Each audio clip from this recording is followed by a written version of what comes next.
안녕하세요. 오늘도 사연 살롱을 찾아주셔서 감사합니다. 저는 수도권 모 대학가에서 꽃집 겸 디저트 카페를 운영하고 있는 40대 여성입니다. 저에게는 중학교에 다니고 있는 이제 막 사춘기에 접어든 아들이 한 명 있고요. 3년 전에 이혼해서 현재는 친정에서 아이 아빠 없이 아들을 키우고 있어요.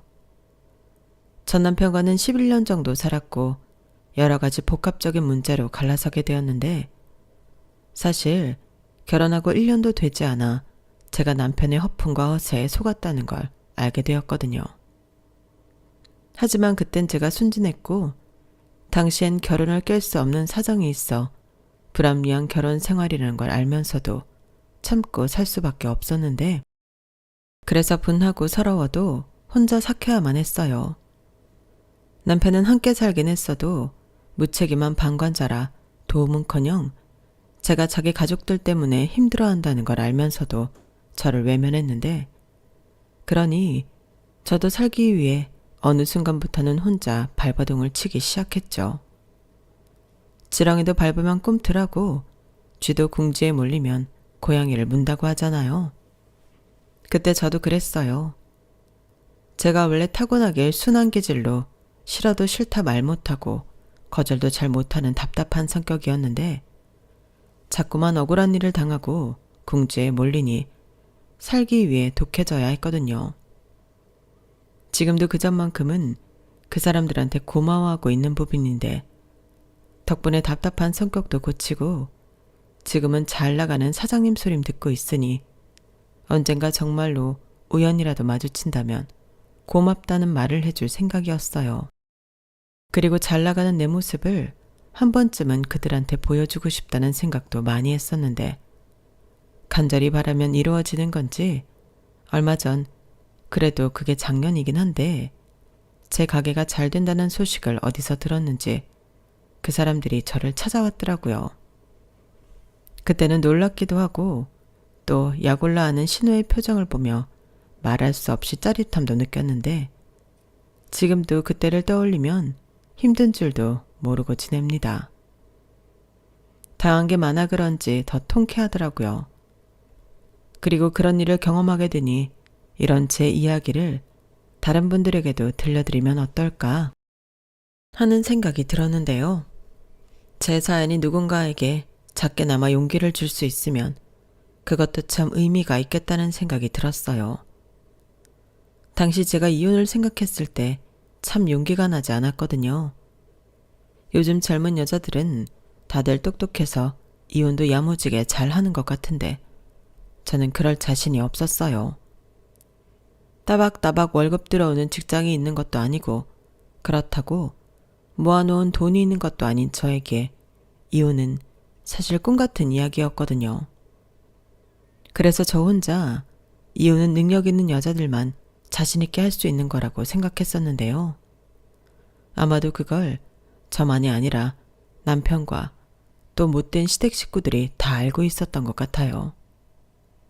그러니 더 마음 놓고 저를 함부로 대했던 걸 텐데 훗날 이렇게 상황이 역전되는 날이 올 줄은 꿈에도 몰랐겠죠. 솔직히 저도 몰랐거든요. 그러니 지금의 이 상황이 누구보다 짜릿하고 통쾌한 일이 아닐 수가 없는데 지금부터 이 재미난 이야기를 여러분들께도 들려드리도록 할게요. 다소 문장들이 어설프더라도 끝까지 들어주세요. 처음 전 남편을 만나게 된 계기는 우연이었어요. 제가 당시 작은 꽃집을 운영하고 있었는데 전 남편이 제 가게에 꽃을 꽤 자주 사러 오는 손님이었거든요. 한두 번 볼 때는 몰랐는데 3번, 4번이 되니 자연스럽게 그 사람이 눈에 들어왔어요.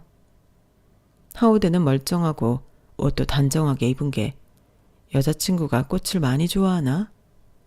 아니면 꽃 선물을 하는 걸 저 남자가 좋아하나? 혼자 이런저런 생각을 하게 하는 손님이었는데 그러다 정말 우연히 알게 되었어요.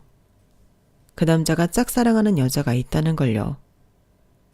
그래서 수없이 거절을 당하고 있음에도 계속해서 고백을 하고 있던 거였는데 그 여자가 누군지는 모르겠지만 현명했던 거죠. 하지만 저는 아무것도 모르고 이번에는 거절당하지 말고 고백이 통했으면 좋겠다는 바람을 갖고 꽃 포장을 신경 써서 해주곤 했는데 역시나 결과는 변하지 않았어요. 오히려 그 여자가 더 질색을 하며 숨어버렸다고 했는데요. 그 충격 때문일까? 한동안 남편은 제 가게에 오지 않았어요. 하긴 꽃 선물을 할 여자가 없으니 제 가게에 굳이 올 필요가 없었겠죠. 그러다 저희 친정에 큰일이 닥쳤는데요. 저희 아빠가 형제라고 생각할 정도로 각별한 사람에게 보증을 서줬다가 그 책임을 고스란히 떠안게 되었어요. 빚이 말도 못했는데 이자까지 해서 좋게 10억은 되겠더라고요. 10억이라니 1억도 만져보기 힘든 돈인데 10억이라고 하니 거짓말처럼 느껴졌어요.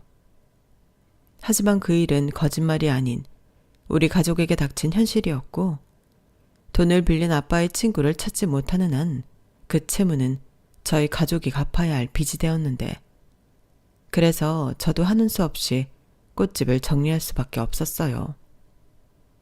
작은 돈이라도 일단은 급한 불을 꺼야 했으니까요.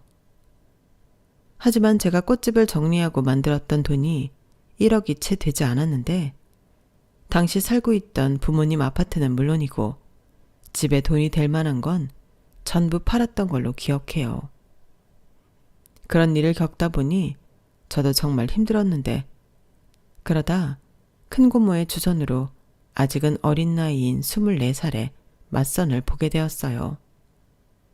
말이 맞선이지 돈이 있는 집안의 아들이라며 제가 결혼만 하면 그 집에서 저희 친정 빚을 갚아주겠다고 해서 나간 자리였어요. 진짜 말도 안 되는 소리죠? 저도 처음에는 그렇게 생각했어요. 아니, 아들이 얼마나 못나고 하자가 많으면 이렇게 장가를 가겠다고 무리수를 둘까. 저도 제가 꼭 팔려가는 기분이더라고요. 하지만 그때는 찬밥 더운 밥을 가릴 때가 아니었고 제가 또 장녀라 일단은 나가보겠다고 했는데요. 그러자 저희 엄마가 그럴 필요 없다고 핏대를 세워가며 큰고모랑 싸웠어요. 형님, 아니 지금 말이 되는 소리를 해요.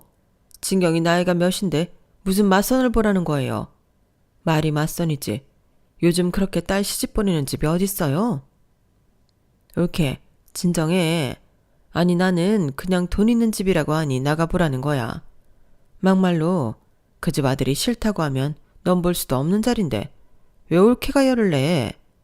내가 아는 언니가 소개해준 자리니까 그렇지. 그런 자리가 뭐 쉽게 들어오는 줄 알아? 됐어요. 나는 형님 동생이랑 이혼했으면 했지. 우리 딸 그렇게 시집 보낼 생각 없으니까 괜한 소리 애한테 하지 마세요. 뭐? 이혼? 옳게 지금 내 동생 궁지에 몰렸다고 버리겠다는 거야? 아니, 막말로 내 동생이 진 빚도 아니잖아. 그냥 사람만 믿고 보증 한번 서줬다가 억울한 일 당한 건데. 그래서요. 아빠가 억울한 일 당했으니 우리 애더러 시집가서 몸값 받아오라고요? 옳게는 무슨 말을 해도 또 그렇게 천박하게 하니? 그리고 부모가 이런 상황이면 자식이 뭐든 해봐야지. 그럼 형님은 형님 딸한테도 그러실 수 있겠네요. 그럼 형님 동생이니까 형님 딸 그 집에 시집 보내요. 작은 아빠인데 조카가 도와줄 수 있는 거잖아요. 뭐야? 지금 나랑 한번 해보자는 거야? 왜 내 딸을 거기에 갖다 붙여? 내가 사고 쳤니? 형님도 그러는 거 아니에요. 우리 진경이 형님한테 조카잖아요. 사고는 형님 동생이 쳤는데 왜 조카한테 뭐라고 해보라고 그런 선자리를 들이미세요? 전 못 들은 걸로 할 거예요.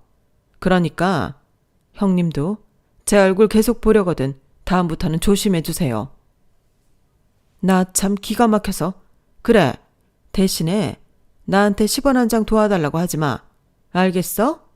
신경을 써줘도 지랄이야. 그런 자리 소개해줬으면 얼씨구나 고맙다고 할 일이지. 큰고모는 그렇게 짜증을 내며 돌아가셨어요. 하지만 저한테는 너 잘 생각해봐. 부잣집에 시집갈 수 있는 기회일 수 있어. 이런 말을 남기며 약속 장소와 시간이 적힌 메모지를 주고 가셨는데 저는 고민 끝에 한번 나가나 보자는 마음으로 그곳에 가게 되었어요. 그런데 거기 앉아있는 남자가 제 꽃가게를 줄기차게 오던 거절남이었고 그 인연이 신기해 그냥 한번 나간 자리였지만 꽤 오랜 시간 그 남자와 이야기를 나누게 되었는데요. 그냥 처음에는 둘 다 이렇게 다시 만난 게 어이없고 신기해서 몇 마디 나누기 시작한 거였어요. 그런데 그렇게 계속 이야기를 나누다 보니 시간 가는 줄 몰랐고 이미 저희 집 사정을 듣고 온 그 남자는 대놓고는 아니었지만 자기가 여유가 있다는 걸 슬쩍슬쩍 내비쳤는데요. 제가 한심하게도 거기에 마음이 흔들렸어요. 적어도 나쁜 남자는 아니라는 확신이 있었고 꼭 돈 때문이 아니더라도 이 사람 정도는 괜찮겠다는 생각이 들었는데 그렇게 일주일에 두세 번씩 만나며 나름 데이트를 즐겼어요. 아무래도 집 분위기가 많이 우울하고 부모님이 싸우는 모습을 많이 봐서 그런지 나와서 데이트를 하고 있으면 그게 저한테는 잠깐이라도 숨쉴 수 있는 구멍이 되더라고요. 게다가 남편은 저에게 호감이 있는지 저에게 무척이나 잘해줬고 맛있는 음식에 종종 선물도 받다 보니 저는 어느샌가 남편은 정말 결혼 상대로 보기 시작했어요. 그렇게 호감을 갖고 6개월 정도 만나니 남편이 먼저 결혼 얘기를 꺼내더라고요. 저기 우리가 만난 지는 얼마 되지 않았지만 집에서 자꾸 결혼 이야기를 해서 진경 씨는 어때? 글쎄요. 저희 집에서는 꼭 그렇진 않은데. 아, 그래? 내가 듣기로 집이 좀 힘들다고 하지 않았나? 그래서 우리 엄마는 겸사겸사 빨리 하는 것도 좋지 않냐고 하던데. 그건 맞긴 한데 결혼이라는 게 그래도 신중해야 하잖아요. 저희 엄마는 사실 저 맞선 자리 나가는 거 엄청 반대하셨거든요. 그래? 그건 몰랐네. 그랬구나. 근데 있잖아. 내가 그냥 하는 소리가 아니고 나는 우리가 만난 게 인연이라고 생각해. 사실 나도 맞선 자리 마냥 좋은 마음으로 나간 건 아니거든. 근데 그 자리에 진경 씨가 나오니까 나는 이게 운명인가 보다 했어. 만난 기간 중요하지. 근데 제일 중요한 건 우리 마음 아닐까? 나는 급해서라기보다 진경 씨를 행복하게 해주고 싶어. 걱정 없이 어떤 어려움 없이 그렇게 내가 지켜주고 싶은데 나한테 시집 오면 안 되나? 진경 씨만 좋다고 하면 진경 씨도 결혼해서 행복하고 진경 씨 집도 지금 겪고 있는 어려움에서 벗어날 수 있어. 근데 정말 그래도 되는 걸까요? 결혼은 두 사람이 좋아서 하는 건데 저희 집 돈 문제까지. 가족이 되는 건데 그게 뭐가 어때서. 일단 우리 엄마가 그렇게 생각해. 며느리가 친정에 근심이 있는데 어떻게 결혼 생활을 잘하겠냐고. 우리 엄마 아빠 없이 나랑 누나 둘 키운다고 고생 많이 한 사람이거든. 그래서 힘들고 어려운 사람 보면 못 지나치는 사람인데 아마 진경 씨 나랑 결혼하면 엄청 예뻐해 줄 거야. 못 믿겠으면 시집 와보라니까. 전 남편은 저렇게 사탕 발린 말을 술술 풀어놓으며 제 환심을 사려 애를 썼어요. 그리고 순진했던 저는 사람도 괜찮고 제가 시집가서 잘하면 우리 집도 경제적인 어려움을 해결할 수 있다는 생각에 결혼 결심을 하게 되었는데요. 그때까진 저 스스로도 제가 돈에 팔려가는 게 아니라 좋은 사람을 만나 결혼하는데 그 사람이 저희 집을 기꺼이 도와주는 거라고 생각했죠. 하지만 세상엔 공짜는 없었고 남편과 시댁은 제가 생각한 그런 사람들이 아니었는데 일단 돈이 여유가 있다는 것부터가 사실이 아니었어요. 아니, 여유가 있는 사람은 따로 있었는데 그 사람이 제 손이 신우였죠. 신우는 교회에서 대형 베이커리 카페를 운영하고 있었는데 그게 나름 유명한지 돈을 많이 벌고 있었어요. 그리고 시어머니와 남편도 거기서 일을 하고 있었고 저희 남편은 그야말로 가장 허드렛 일을 하며 잔 10원꾼이나 다르지 않았는데 그래도 시어머니는 엄마라고 신우가 월급인지 용돈인지 잘 챙겨주는 것 같더라고요. 때 되면 명품 선물도 하고 친구들이랑 여행도 다녀오라며 돈도 두둑하게 챙겨주는 것 같았는데 그렇게 받은 돈을 저와 남편에게 주셨던 거예요. 그리고 저희 집 보증빚도 시어머니가 살고 있던 아파트를 팔아 해주셨는데 그건 남편만 알고 있었을 뿐 저와 신우는 까맣게 모르고 있었죠. 그러다 시어머니가 당신 아파트가 아닌 작은 원룸에 전세로 살고 있다는 사실을 알고 신우가 뒤집어졌는데 저도 그때 모든 사실을 알게 되었어요. 그게 결혼하고 1년이 안 되었을 때였는데 결과적으로 그런 돈인 줄도 모르고 그 돈이 저희 친정에 갔으니 저만 죄인이 되어버렸죠. 신우는 저를 아주 꽃뱀 보듯이 했고 남편과 시어머니는 어찌 되었든 자기들한테 제가 큰 도움을 받았으니 너는 무조건 자기들한테 충성해야 한다고 압박했는데 뭔가 덫에 걸린 기분이었어요. 한마디로 저는 결혼 전에도 또 결혼한 후에도 속은 건데 그런 건 상관없다는 듯 그 사람들은 참 뻔뻔하더군요. 그리고 이제 다 까발려졌기 때문에 속이 시원했는지 그때부터는 아주 편하게 저를 부려먹었는데요. 그때도 역시나 무기는 자기들이 대친정이 해준 돈이었어요. 싫으면 그 돈 토록 가지고 와. 이런 식으로 말을 하는데 제가 그 돈을 다시 가져올 수가 없잖아요. 게다가 싫든 좋든 그 돈 때문에 저희 집이 혼란해서 안정을 찾아갔는데 부모님은 저에게 미안한 감정이 있었겠지만 더 이상 독촉전화에 시달리지 않고 돈 걱정 없이 마음 편하게 살 수 있어서 얼굴이 많이 편해지셨더라고요. 그래서 속은 건 분하지만 어쩔 수 없다고 생각하며 현실을 그냥 받아들이기로 했는데요. 여기에 한술 더 떠 손이 시누이는 아주 저를 못 잡아먹어 안달이었어요. 제가 작정을 하고 돈을 뜯으러 남편과 결혼했다고 대놓고 떠들고 다니더라고요.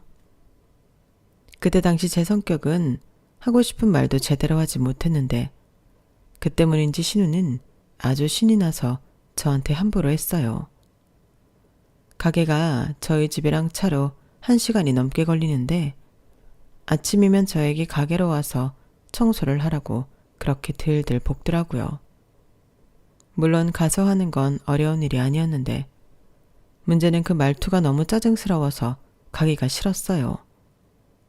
하지만 저에게 거부할 수 있는 용기와 방법은 없었고 그렇기 때문에 남편한테만 싫은 내색을 하는 것이 고작이었는데 결혼 전에는 자기만 믿으라고 하던 남편은 결혼하고 나서는 거꾸로 저를 이용해 지 마음 편하고 몸뚱이 편한 것에만 집중했어요. 그래도 우리 누나 때문에 우리가 먹고 사는 거잖아. 가서 잘 보이면 두고두고 좋지. 가족인데 잘릴 걱정도 없고. 혹시 알아? 우리 누나가 2호점 내서 그거 나한테 하라고 할지. 그럼 우리도 우리 누나처럼 동방석에 앉는 건 식은 죽 먹기야. 답답하다. 형님이 그럴 사람이야? 그리고 그런다고 한들 자기도 뭔가 할 줄은 알아야지. 형님처럼 제빵 기술이라도 익히고 레시피 좀 배우고. 아이씨, 시끄러워. 시끄러워서 게임을 할 수가 없네. 내가 그런 걸 왜 배우냐? 우리 누나도 이젠 거의 자기 손으로 안 해. 공장에서 빵 반죽 다 만들어 오지. 크림이다 소스도. 그것도 다 대량으로 만들어서 배달해주는 회사 있어. 우리 누나는 그냥 주방에서 만들고 굽고 그런 것만 한다니까. 그러니까 가서 자기가 좀 그것만 배워와. 그럼 우리도 돈방석에 앉는 거라니까? 진짜 한심하다. 그렇게 게을러 터졌으면서 돈방석에는 어지간히 앉고 싶나 보네. 그리고 이 아침 대바람에 나를 왜 부르겠어? 분명히 청소나 허드렛 일 시키려고 부르는 걸 텐데. 내가 언제까지 이렇게 부르면 쪼르르 달려가냐 하냐고. 가야지. 가야지 나중에 돈 달라는 말을 하지. 그리고 자기만 가냐? 아마 가면 우리 엄마가 1등으로 가 있을 거다. 며느리고 올 텐데 시누이 가게 가서 청소 좀 할 수 있지. 자기 잊었나 본데 우리 엄마가 처갓집에 해준 돈 그거 다 우리 누나 주머니에서 나온 거야. 저는 남편이 저런 말을 할 때마다 속이 터지는 것 같았어요. 하지만 저 말까지 들었을 때는 저도 할 말이 없어 아무 말도 못했는데 두 주먹만 부르르 떨 뿐이었죠. 너무 분했으니까요. 그렇게 본전도 못 찾고 시누이 가게에 가서 일을 하고 오면 하루가 어떻게 가는 줄도 모르게 쭉 노동의 연속이었는데요. 그렇게 일주일에 5일을 지내다 보니 저도 체력에 한계가 왔어요. 남편은 돼지처럼 살만 찌고 있는데 저는 결혼하고 15kg 넘게 빠졌더라고요. 아니, 이런 일을 연세도 많은 시어머니는 어떻게 하고 계시는 건지 그야말로 미스테리였는데 그렇게 한 2년을 살았을까요? 아무리 돈 때문에 매여있는 몸이라고 해도 이건 아니다 싶은 순간이 왔어요. 저희가 달리 월급이라는 게 없었거든요. 월급이라는 게 있어야 한 달 계획도 세우고 생활이 안정적인 건데 카드값은 시어머니가 내주시고 딱히 생활비라고 고정된 돈도 없이 현금은 필요하면 타 쓰고 나머지는 가족 카드를 쓰는데 그게 참 저는 불편하더군요. 남편은 카드만 쓰면 되는데 뭐가 불편하냐? 심지어 카드값도 자기 엄마가 내주니 걱정도 없어 좋지 않냐고 하는데 저희 시어머니가 카드 내역서를 아주 꼼꼼히 체크하는 분이셨어요. 아마 자기도 사장인 딸한테 돈을 받아 쓰는 입장이라 더 예민하게 구는 것 같았는데 그러니 제 화장품 하나, 옷 한 벌 사는 것도 그렇게 눈치가 보이더라고요. 그래서 한 번은 그냥 내가 직장을 다니겠다 얘기를 했는데 집안이 발칵 뒤집어졌어요. 뭐? 일을 하겠다고?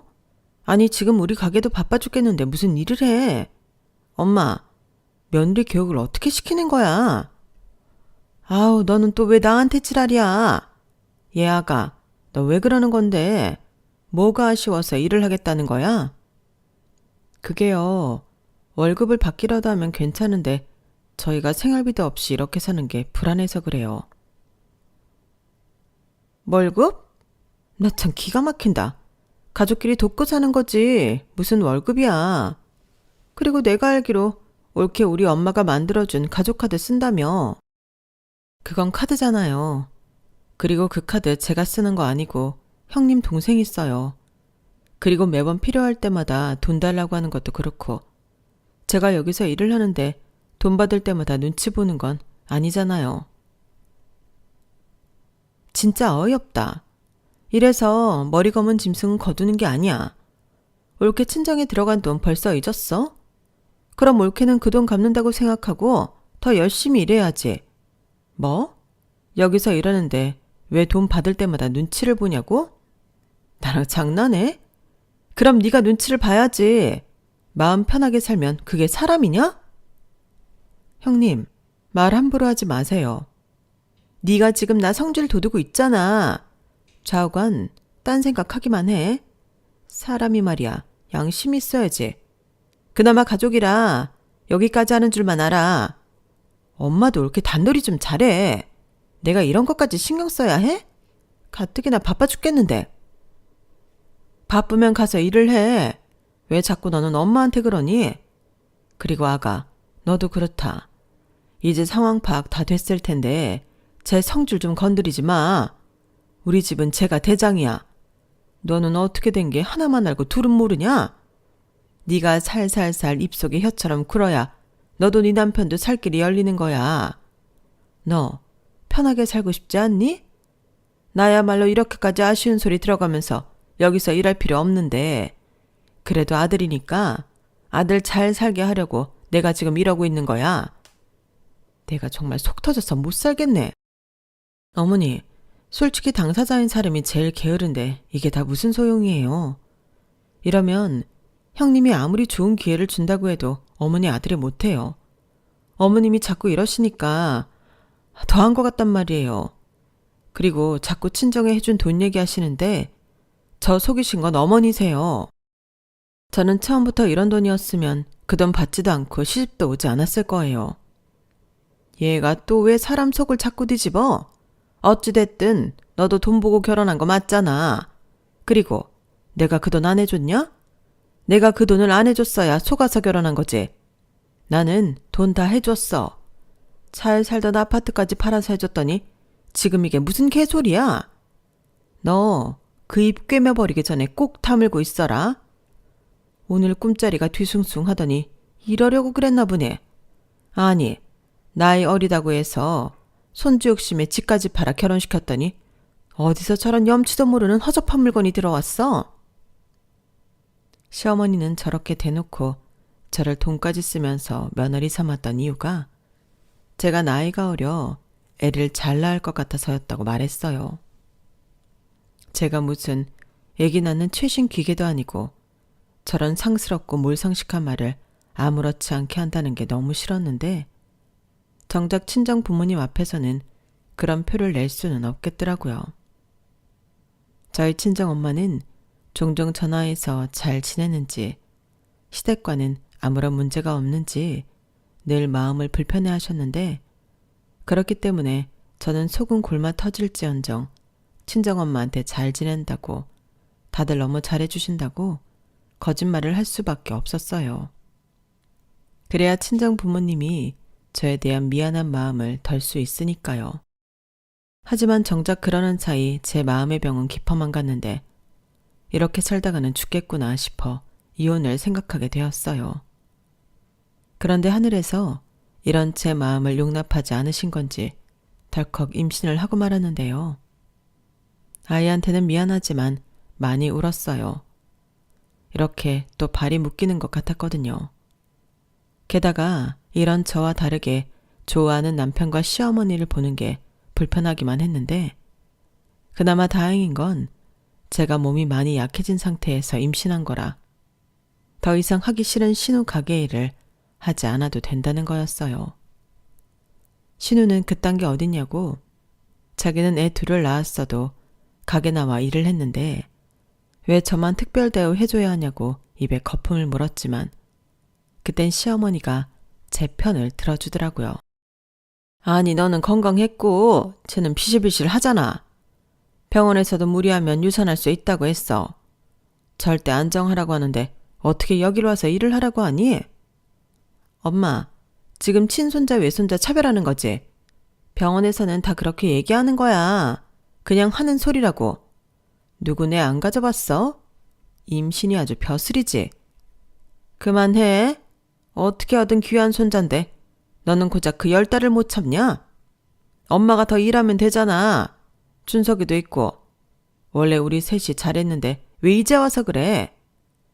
진짜 간사하다. 며느리 생겨서 공짜로 일 시킬 사람 생기니 좋지 않냐고 하더니 임신했다고 사람이 아주 너그러워졌네? 에이 누나 좀 그만해라. 내가 봐서 안정이 되면 운동 삼아 가게 나가라고 할게. 지금은 진짜 아니야. 입덧한다고 하루 종일 토하는데 여기 와서 그러라고? 누나는 그랬으면 좋겠어? 그렇게 시어머니와 남편이 저를 감싸서 그 가게 일을 안 하게 되었는데 솔직히 그 소리를 옆에서 다 듣고 있던 저는 고맙지도 않았네요. 특히 남편 말에는 성질이 나서 참을 수가 없었어요. 운동 삼아서 가게를 나가라고 하겠다니. 저게 남편이 또 애기 아빠가 할 소리인가요? 이런 말 정말 하기 싫고 제 얼굴에 침 뱉는 거 알지만 저는 그때부터 다 포기하고 살았어요. 무언가 변할 수 있다는 희망이라는 게 전혀 보이지 않았거든요.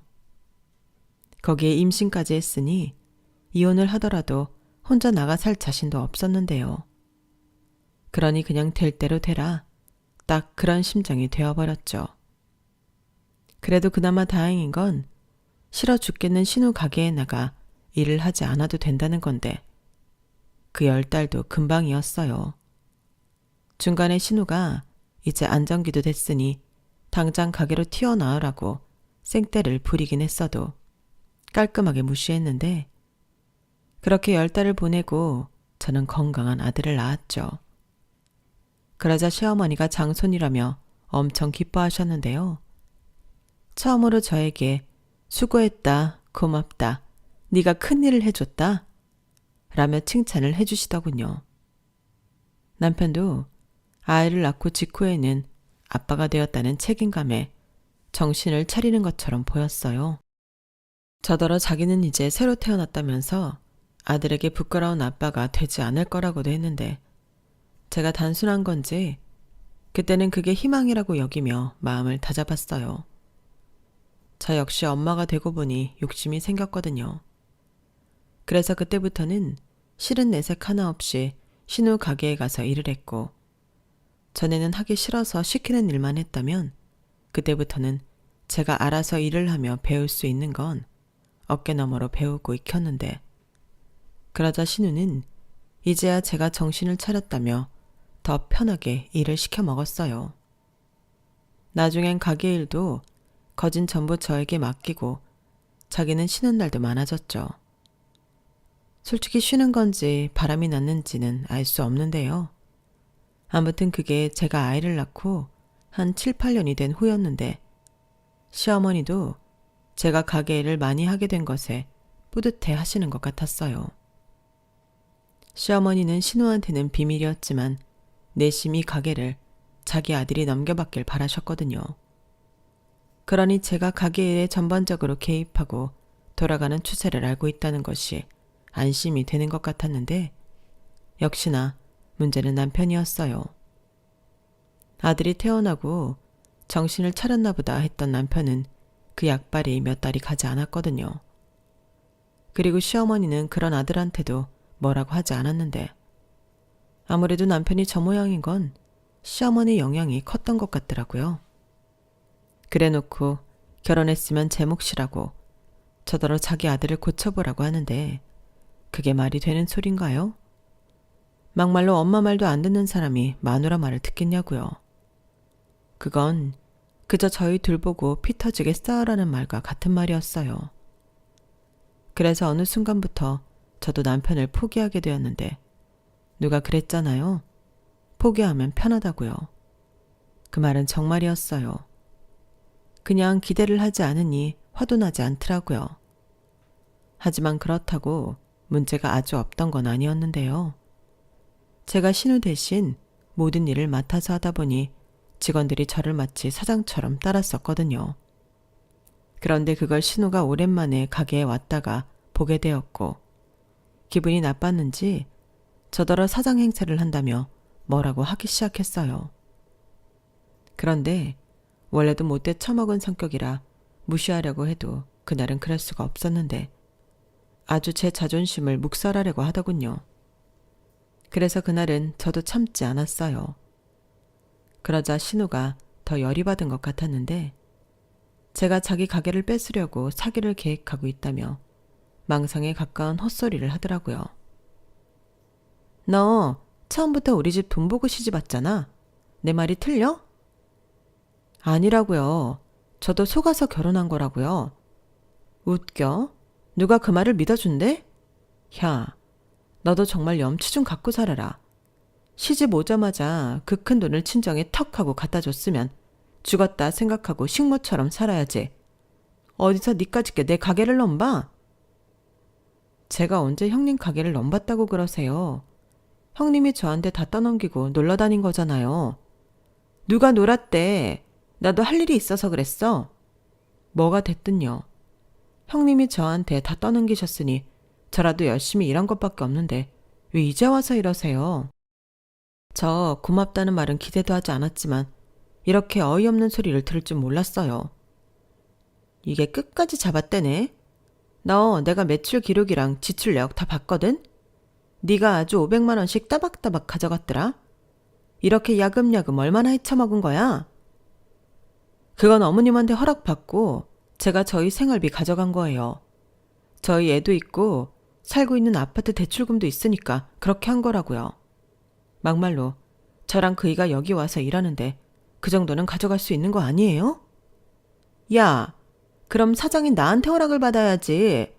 물론 허락해 줄 생각은 눈꼽만큼도 없지만 이건 도둑질이야. 횡령이라고. 저도 그렇게 생각해서 어머님한테 말씀드린다고 했는데 어머님이 알아서 하신다고 저더러 그냥 가져가라고 하셨어요. 괜히 형님한테 얘기하면 시끄러워진다고. 어머님이 알아서 하신다고 했다고요. 저도 정말 억울해요. 억울하긴 뭐가 억울해.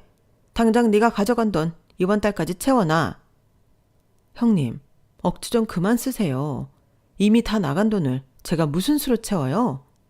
이게 정말 내가 말로 하니까 나를 만만하게 하나. 너 오늘 나한테 제대로 혼 좀 나야겠다.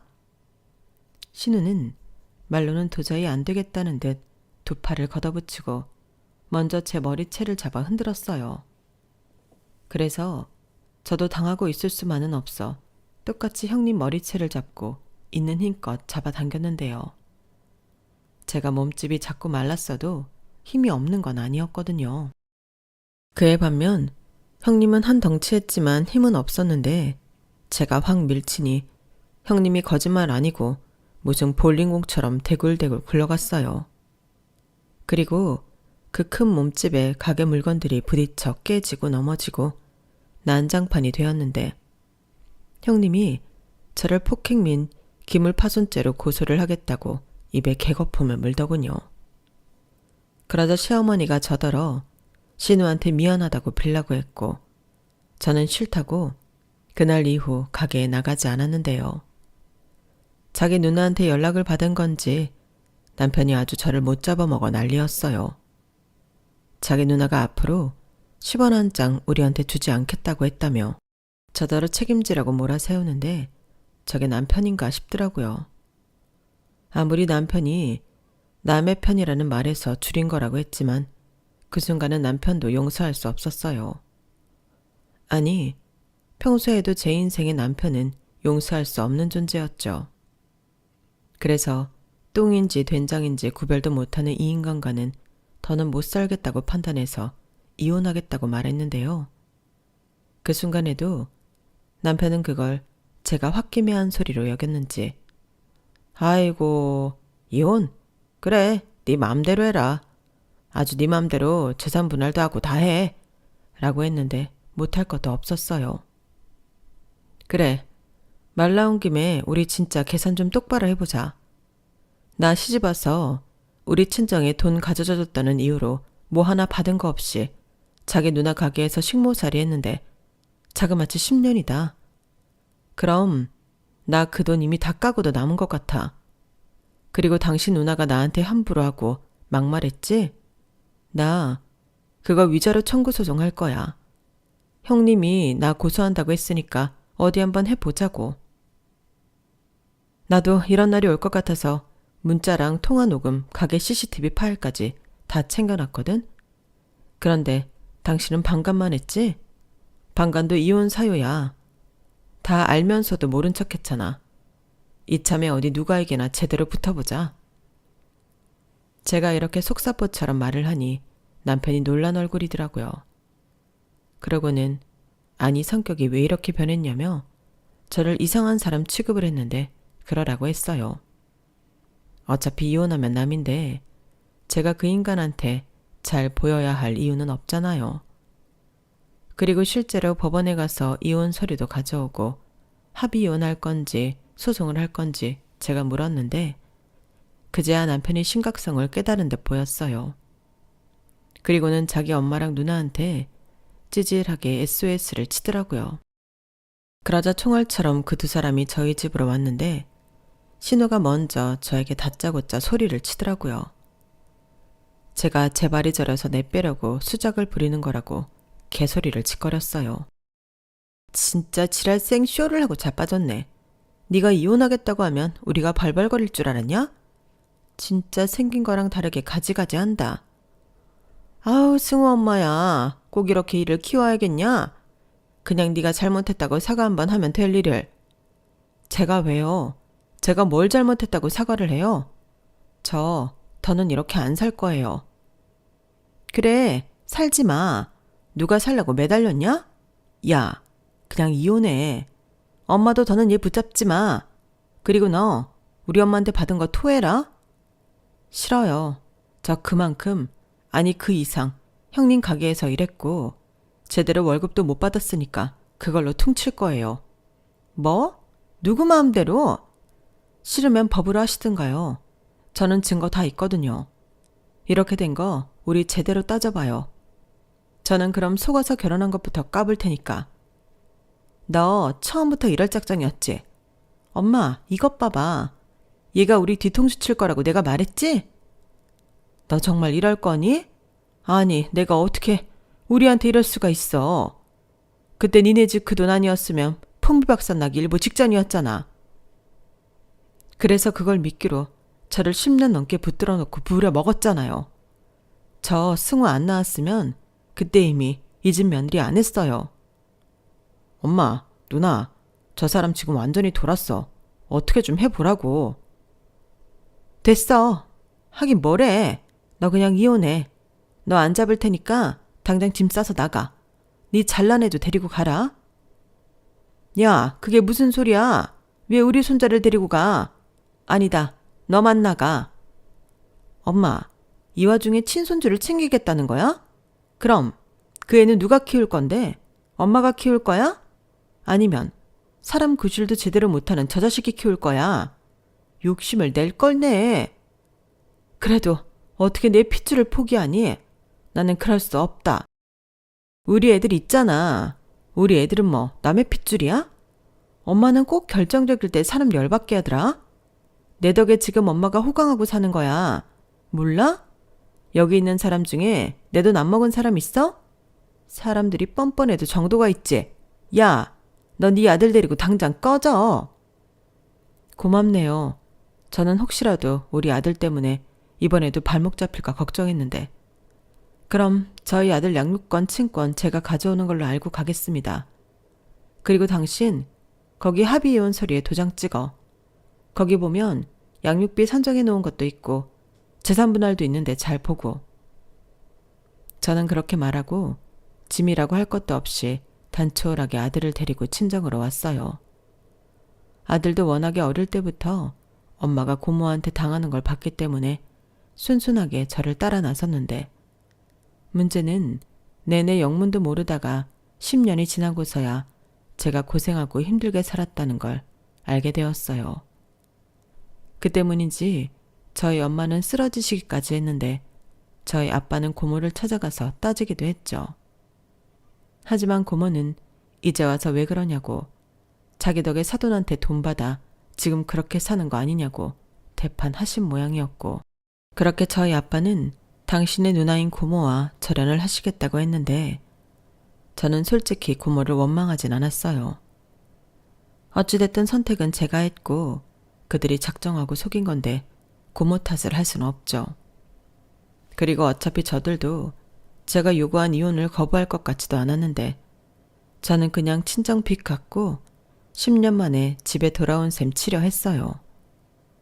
하지만 남편은 무슨 미련인지 민기적거렸고 금 8개월 정도를 질질 끌었는데 제 마음이 달라질 리가 없고 자기 누나도 완강하니 어쩔 수 없다는 듯 나중엔 도장을 찍더라고요. 그때 제가 지금 도장 찍어주면 양육비도 안 받겠다고 했는데 그러자 그게 솔깃하긴 했는지 남편이 도장을 냉큼 찍었어요. 사실 양육비를 달라고 해도 이 인간 제때 줄 거라는 믿음 따윈 없었던 터라 솔직히 이러든 저러든 저는 상관이 없었는데 그렇게 꼬박 11년 만에 결혼 생활을 청산할 수 있었죠.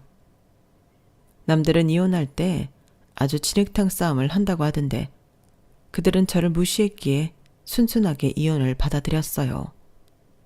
그리고 저는 몇 달은 친정에서 힘들었던 몸과 마음을 추슬렀고 많이 늦었지만 취업을 하기 위해 노력을 시작했는데요. 이걸 보고 천운이라고 하는 건지 저희 집을 발칵 뒤집어 놓았던 문제의 아빠 친구가 저희 집을 찾아오셨어요. 행색을 보니 그동안 정말 고생을 많이 한 것 같았는데 자기는 죄책감 때문에 한시도 편하게 살지 못했다고 하더라고요. 솔직히 그 말을 듣는데 저와 엄마는 그 아저씨가 용서가 되지 않았는데요. 저희 아빠는 눈물을 흘리며 무슨 사정이 있었겠지 생각하셨답니다. 그때까지 몰랐는데 어릴 때부터 그 친구분이 저희 아빠를 물심양면으로 도왔다고 하더라고요. 그리고 그 아저씨는 지금이라도 자기 대신 고생한 저희 가족에게 빚을 갚고 싶다며 가슴에 품고 온 큰 쇼핑백 하나를 내밀었는데 그게 열어보니 다 현금이었어요. 자기가 통장을 만들 수 없어 이렇게 모았다고 하셨는데 그걸 나중에 은행에 가서 세어보니 20억 가까이 되는 돈이라고 하더라고요. 그러자 아빠가 이걸 다 받을 수는 없다며 반은 돌려주겠다고 하셨는데 친구분은 아니라며 이자까지 친 거라고 받으라고 했고 자기는 이번에 외국에 나가 다시 인생을 살아볼 생각이라며 잘 지내라고 하셨는데 이걸 고맙다고 해야 하는 건지 저는 어안이 벙벙했어요. 하지만 저희 아빠의 무거웠던 마음이 풀렸으니 그것만은 감사하다 생각했는데 아빠가 그 돈을 전부 저에게 주시더라고요. 아빠, 이걸 왜 나한테 줘? 너한테 줘야지. 네가 아빠 때문에 그 고생을 10년 넘게 했는데. 아빠가 늦었지만 정말 미안해. 아빠도 참, 다 지난 일인데 뭘 그래. 그리고 이 돈은 못 받아요. 엄마 아빠는 고생 안 했나 뭐. 엄마 아빠는 너에 비하면 편하게 살았지. 딸이 그런 모진 시간을 견디고 있는 줄도 모르고. 그래. 엄마는 진짜 지난 10년을 생각하면 오장육부가 다 뒤틀리는 기분이야. 그러니까 너 이거 가지고 지금이라도 하고 싶은 거 있으면 하고 살아. 너는 그럴 자격이 충분해. 엄마, 그래도 이렇게 많은 돈을.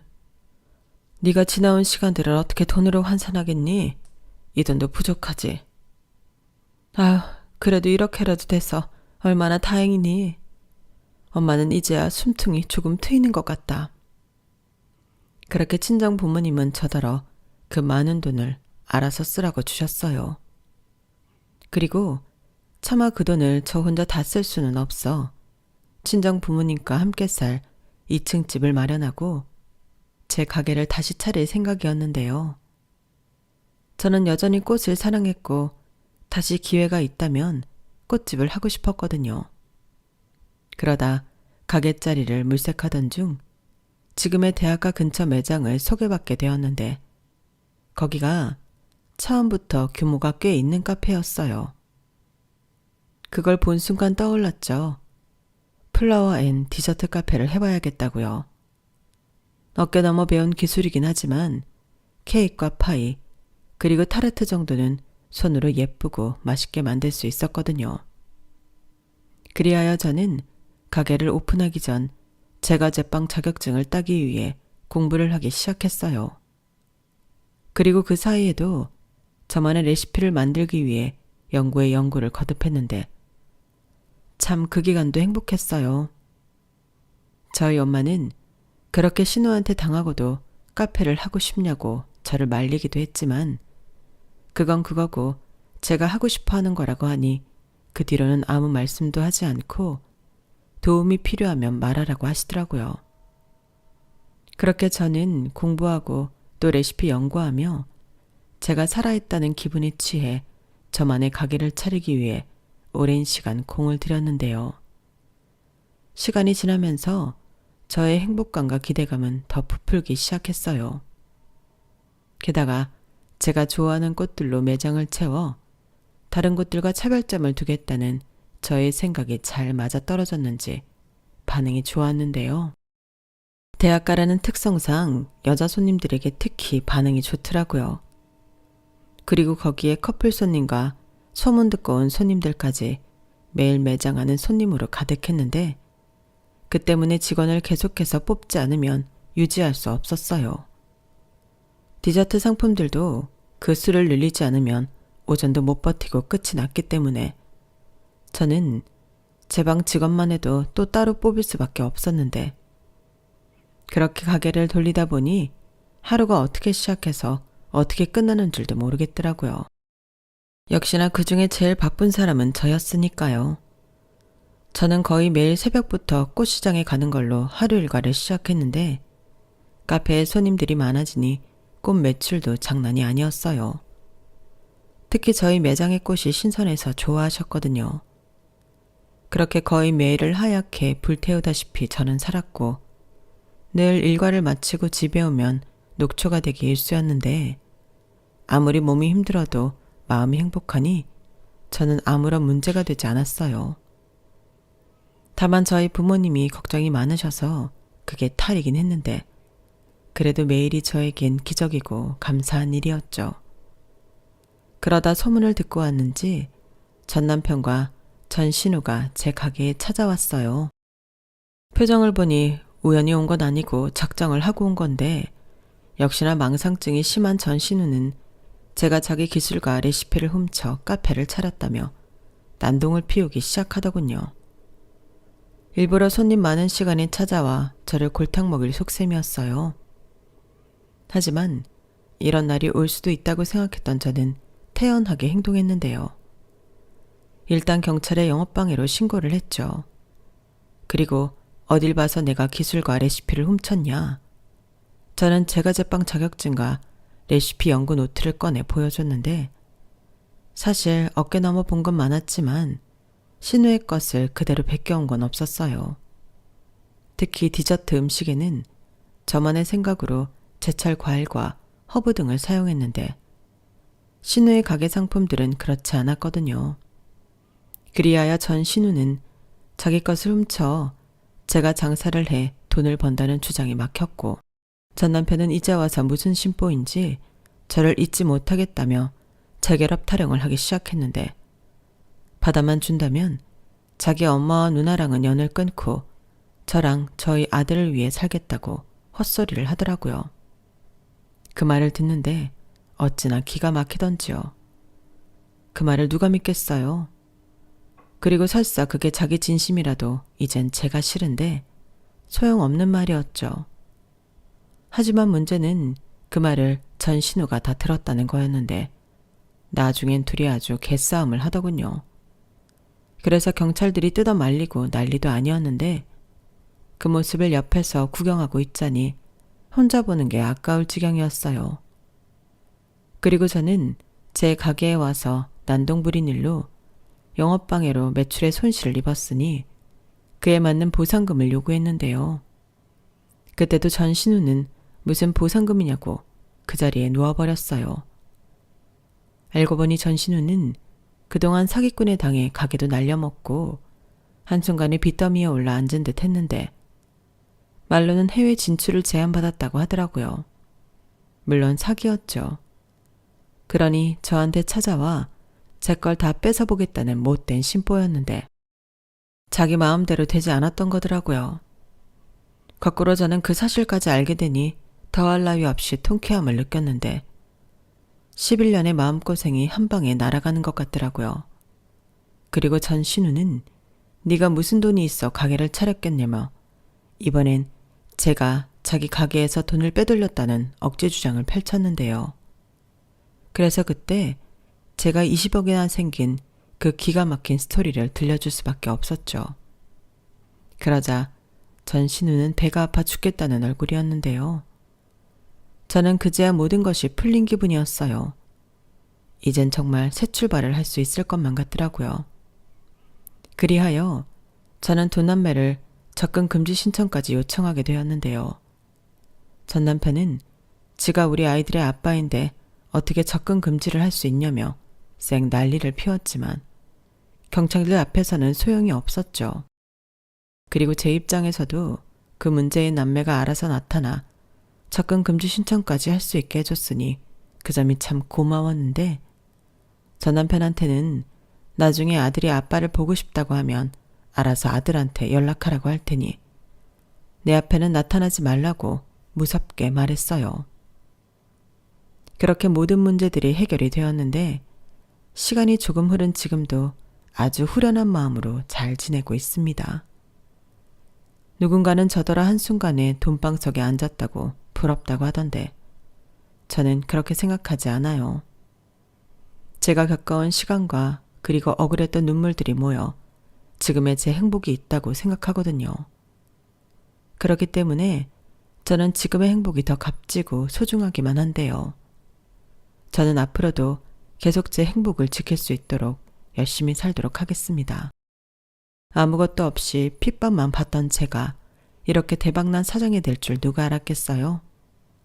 그러니 지금 모든 걸 내려놓고 포기하고 싶으신 분들이 계시다면 조금만 더 힘을 내보시길 바라겠습니다. 혹시 아나요? 저보다 더 큰 행운의 주인공이 되실지요. 저는 그런 희망을 많은 분들이 품고 사셨으면 좋겠어요. 저는 알거든요. 희망조차 없으면 그땐 정말 아무것도 없다는 걸요. 그러니 포기하지 말고 희망의 끈을 더욱 꼭 붙들어 지금이 아니라도 꼭 원하는 행복을 누리시길 진심을 다해 바라겠습니다. 이상 제 사연은 여기까지예요. 쓰다 보니 사연이 많이 길어졌는데 부디 재미있는 시간이었길 바라봅니다. 그럼 지금까지 제 사연 함께 해주셔서 감사드리고요. 늘 행복하시고 건강하세요. 감사합니다. 여러분, 사연 댓글에 응원과 현명한 조언 부탁드려요. 좋아요와 구독은 저에게 큰 힘이 됩니다. 오늘도 좋은 일 가득하세요.